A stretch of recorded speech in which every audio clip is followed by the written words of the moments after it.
On we go, discussing the key components of the Accelerated Debt Elimination Strategy. And so far, we've covered how our average client is becoming completely debt-free, including mortgage, in 5 to 7 years, saving $100,000 or more in interest, and in the process, transforming what was debt expense into a source of funding for tax-free retirement income. So let's now turn to the final component, which is putting in place valuable protections for the household. To demonstrate what we're talking about here, let's consider how a 401k, IRA, brokerage account, or other traditional savings vehicle would respond to the borrower's death or a chronic, critical, or terminal illness, with the policy I prefer also providing payments in the event of a diagnosis of Alzheimer's disease or a critical injury. So to use just one example, suppose you're diagnosed with cancer, which is unfortunately all too common these days. What do you think will happen when you report that to the administrator of your 401k or IRA or the firm where you have your brokerage account?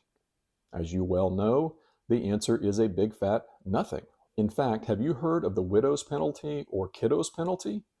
The widow's penalty is the surviving spouse's change in IRS filing status to single instead of married filing jointly, and for most retirees, the single filing status puts them in a higher tax bracket. The kiddo's penalty refers to those beneficiaries paying taxes at their rate, not the person who died.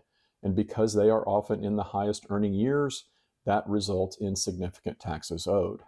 And as an aside, I learned about the kiddo's penalty a few years ago the hard way. Now let's change the scenario.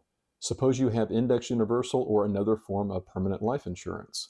You would be entitled to a tax-free payment from the policy in the event of a chronic, critical, or terminal illness, and possibly even a critical injury or Alzheimer's diagnosis, or what we refer to as living benefits. That payment would be based on the particulars of the policy, specifically the death benefit amount. Now, this really gives the term life insurance new meaning because it has evolved significantly over time to the point where it gives protections that can be utilized during your life, and you don't have to die to use it.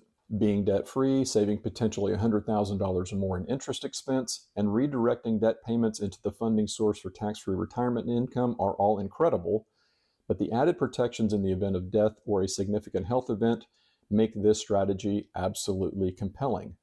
And don't forget that medical expenses, particularly long-term care costs, are the single biggest factor that derails American households financially.